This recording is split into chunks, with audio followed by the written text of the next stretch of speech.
Are you a videographer doing marketing or a marketer doing video?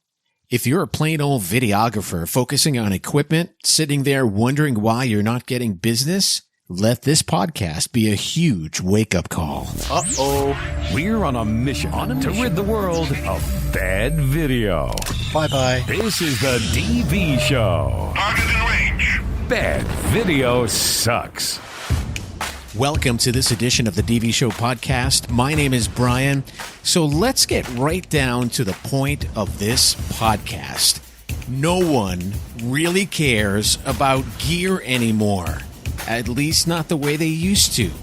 The industry used to be a buzz about new releases or camera upgrades, but not anymore. We're starting to get back to what really matters, what's always mattered, the content of the video. Not just the style and the technique. Owning expensive equipment doesn't make you a good video producer any more than owning expensive guitar equipment making you a good musician. If you're not a hybrid video marketing agency, you're becoming extinct. You're becoming a dinosaur in today's market. The value today is how you apply video to your market. It's not about the equipment. It's about how you make the video. Today's guest, Jim Fox from One Market Media, is with us to get into this topic. Jim, thanks for coming on the DV Show. Wouldn't you agree that things have changed in the video world? And as a video professional, we shouldn't become a dinosaur. We shouldn't become extinct simply by not adapting to what's going on in the market? Yeah, it's changed a huge amount. It just has. It's gone through the same metamorphosis change that all companies go through when they're hit by technology. Everything's been commoditized now. The means of production have been commoditized. If you start with software, it's free. I mean, for $50 a month, you get all the Adobe glory that you need. Every single brilliant piece of Adobe software for $50 a month. I would argue that's free. If you can't afford $50 a month, you shouldn't be in the industry. Right. It almost goes without saying. So what's left? Cameras.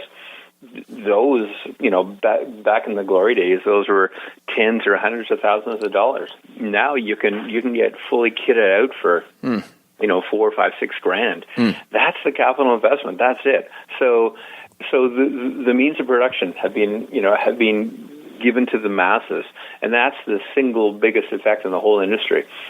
There also used to be this notion that you had to be you had to slave for decades and learn the nuances and subtleties of video, slowly working your way up in some apprenticeship mode. It's true. That's bullocks. You don't need that. You don't.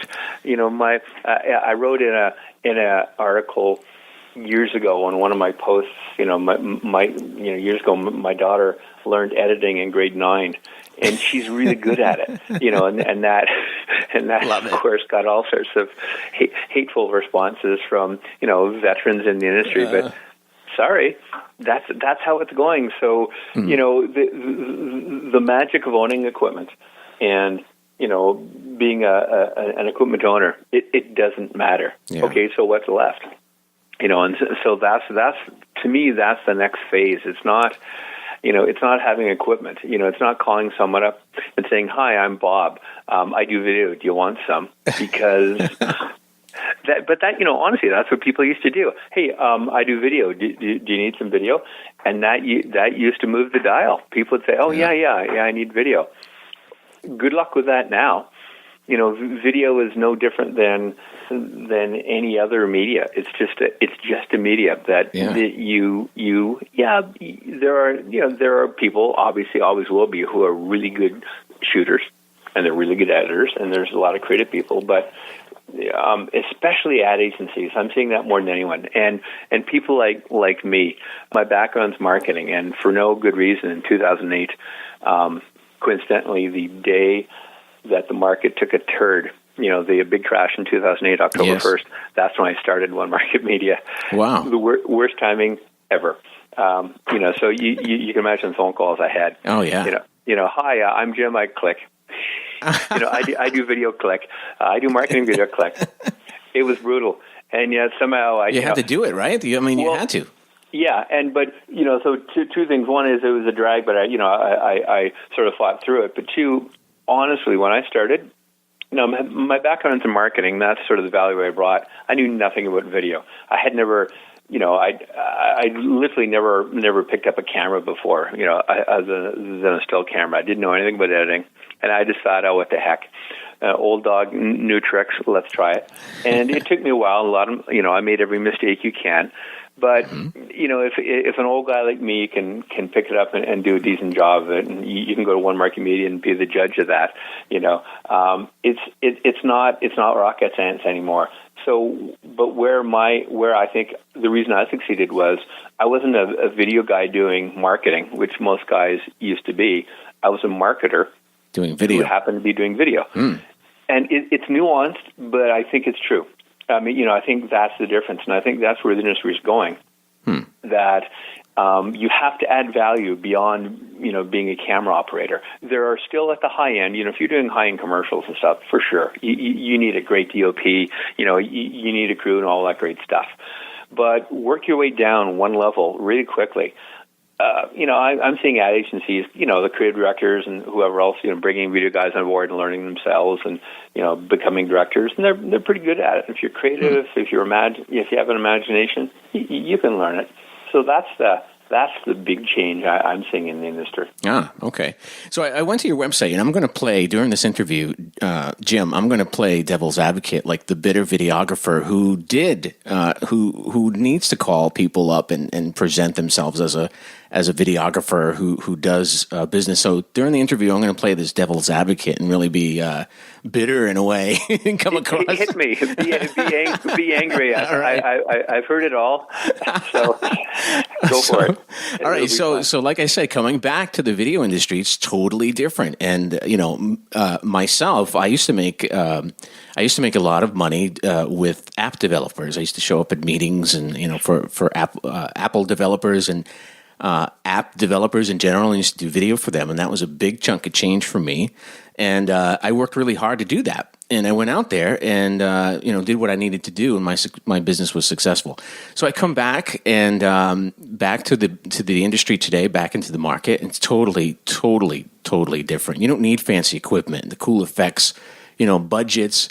You don't have to be creative anymore. I mean, it's all about, and like you said, it's all about, and I'm reading this right off of your site, which have two great articles which I read. It basically, I've read your whole site. I love your site. It's onemarketmedia.com. I recommend my listeners to go ahead, and we're going to put the link in the show notes to it. Two articles in general: the future of video production, chaos, specialization, and real reality. And you say today, basically, and I'm not being confrontational with you, but I'm just saying that you say something very, very truthful here. And it says that effective video production is more about delivering measurable business results. And that's what it's all about today. And that's where it is everywhere. YouTube, Facebook, everywhere. It's marketing. Okay, so there's a great point of discussion. I think for a while, during the 2006 to 2010, it wasn't about delivering marketing results. It was about technology and technique, and I do mention that in the article. Yes. Because you had before that you had professionals, all the same equipment, doing good stuff, and they did what they did, and it was, by and large, it was expensive, but it was about marketing. But then all of a sudden, with the advent of guys like Philip Bloom, who sort of led the whole DSLR craze, yes. And what I glommed onto, I bought a $10,000 Sony EX1, and then about 6 months later thought, no, I'd rented a DSLR and much preferred the look of that. It was more cinematic. So all of a sudden, everyone can create these beautiful, stylish, shallow depth of field, effects. And for a while, it was about that, because everyone wanted to know what Bloom was doing, what new style, what new technique, how you did color grading, and what cool aerial shots. It had nothing to do with marketing. Nothing. No. It was all style and technique. And so that's where we were for a while. And all the old guard got a little pissed off because they were they were upset about kids with cameras, and it was affecting their, Yes. their old school trades and skills, and I get that, and everyone, but it still took commitment and money to master all these techniques, So fast forward, 3 or 4 years past that. Okay, well, everyone's done it. You don't need more shallow depth of field. It's not going to do anything. So now what? And then I think it sort of fell back to where it always was, and it was about marketing. Video is, it's no different than graphic design for print ads or audio design for radio ads. It's just a tool. It's just a technique. At the end of the day, if you're doing it on a corporate. And I'm talking about corporate video. So my background's not entertainment. It's corporate. So on the corporate side, the only thing that ever mattered was can you move the dial? The ROI, basically, right? The ROI. Yeah, exactly. And so that's where it's fallen to. And so now what's also interesting is there's a big new disruptor, and I honestly don't remember if I mentioned this or emphasized this in the article, but social networks now are driving huge change. Mass marketing is being replaced by individual marketing. Sales scripts are being replaced by dialogues, and so you've got. And then I guess I alluded to that in the real reality. And what I meant was my unclever pun was that not virtual reality, but what's gonna matter more is seeing real things. So the context around that is all marketing really is faking things. I mean, it's horrible to say, but really that's what marketing is. It's an illusion. If you watch. It's positioning, which, if you want to be, quite put a point on it, that's faking things. It's making your company look like something it may not be. That's right. And that's really what marketing has been doing forever, is to persuade, to convince people that, your product's bigger, faster, better, whatever. It may be true. And it may not, but that's what the purpose of marketing has been. Marketing experts will say, hogwash, it's something more, but really, no, that's what it is. That's the gist of it. Yeah, that's what you're trying to do. But what's happening now is, because of social media, it's getting harder and harder to hide behind fake things. People are seeing through it, and so real is more important. Review sites, while painful, are hugely important, hugely influential. People posting, I reference this point, if you used to complain to your neighbor about a bad customer experience, now today you put a bad customer experience on a review site, and that hurts. Tomorrow or / today, you're going to record that bad customer experience, and then God help you if you're a brand, because you can't hide anymore. You can't put a commercial that says our toothpaste is 32% whiter and move the dial. If you've got a video of someone trying the toothpaste and vomiting, or whatever. Probably a bad example, but if you have these bad customer experiences, you're going to see them, and that's social So people expect and need and want more real now, and so that means less polished. And that's, I think, the other big change on the marketing side is.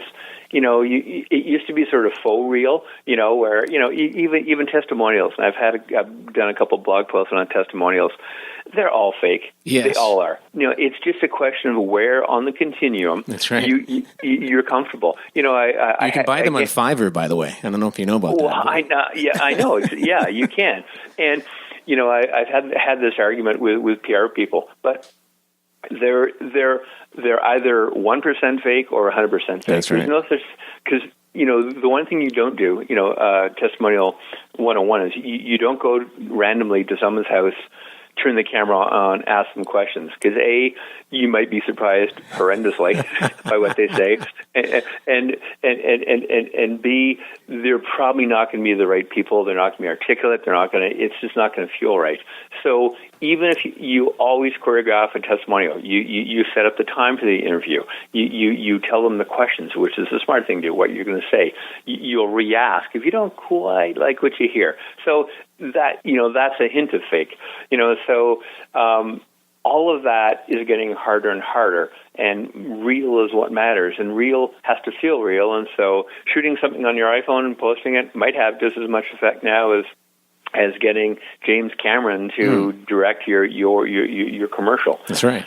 So where does that leave us as video professionals in this world of reality and cell phone video? Where you do this full time? Where are you making your money? How are you doing this?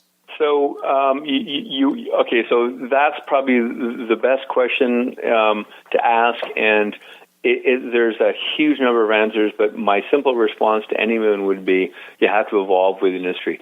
And that means adding value. Yes. Learning to add new value to what you do. So I don't think it's enough, and this is going to sound crass, but if you're an average video guy, average skills, no one wants to think of themselves as average, right? No. If you ask a room full of people, rate yourself on the how attractive you are. The average rating is going to be 7.6. It is. That's true. That's how it is. That's how we see reality. ourselves. That's reality. I agree. When you ask yourself, how good are you as a videographer, you're going to think, well, I'm at least a 7, probably trending to an 8. The reality is we're all average. Right. That's life. So if you're the average videographer, and all you're doing is video, it's going to get tougher and tougher. That's how it is. And if you want to keep doing video, you have to add new value. So for me, honestly, it was easier because I'm a marketing guy first. So everyone I work with, I do marketing with them, or I've been asked to do marketing with them, so to advise on other things, and I add, so I remember on a couple blog posts I read, people complaining about that, saying, well, I don't do that stuff. I leave that for the ad agency, or I leave that for the company. I just do video. Well, good luck with that, because if you don't add that value, then someone else is going to, and the someone else, honestly, are the marketing companies and the ad agencies who. Oh, and by the way, at the high end, they're the ones who own the client relationship. That's right. And that's everything. That's right. So if they own the client relationship, they'll keep using videographers until they figure out video, and then they'll take it in-house. It's the right thing to do. Right. They control it. It makes the creative directors happy. It's cheaper. They earn more money. That's where it's all going to go. So, that's sort of high-end agency roles. But even marketing, smaller companies, social media companies, marketing consulting companies, they're all starting to do video. They're hooking up with video guys. But if they can, buy a cheap DSLR and do it themselves and just, record an interview, they will. It makes sense. And even in-house, too. And that's the other thing. I've lost a bunch of video work to larger companies, and I've helped them lose my work. I help them set up their in-house studios, and you can do one of two things. If you see these things coming, you can either tilt at windmills and complain and scream and ignore it, or you can accept it and help people. So if anyone said, can you help? I look, sorry, Jim, but we want to take some of this in-house. My only response is absolutely. I'll help you get that going. That's awesome. And either you lose work, and quite frankly, the work you lose is stuff I really don't want to do, like just sort of point and shoot interviews, things like that, where there's no creativity, no value added. That's right. I don't want to do that stuff anyway. That's right.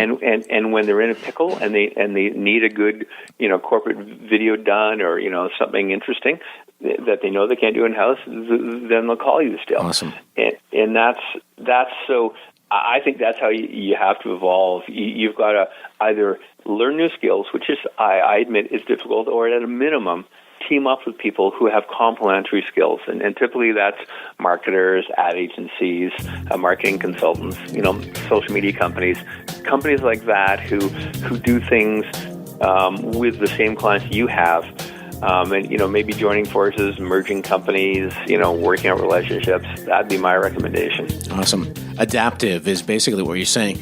Jim, thanks for coming on the show. I appreciate it. And thanks for your knowledge. Thanks for your website. And again, we'll put links to your information in the show notes of this podcast. Happy to chat, Brian. Well, that does it for another edition of the DV Show podcast. Thanks for listening and subscribing.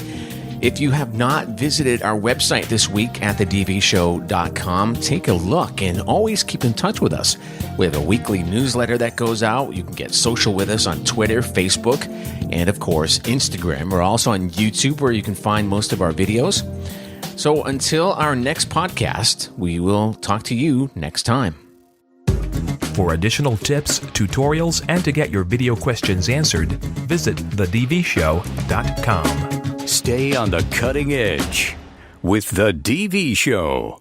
Video production just got easier. The DV Show. Serious about creating better video? You're in the right place. Subscribe to our free online coaching service and expand your learning beyond our popular podcast.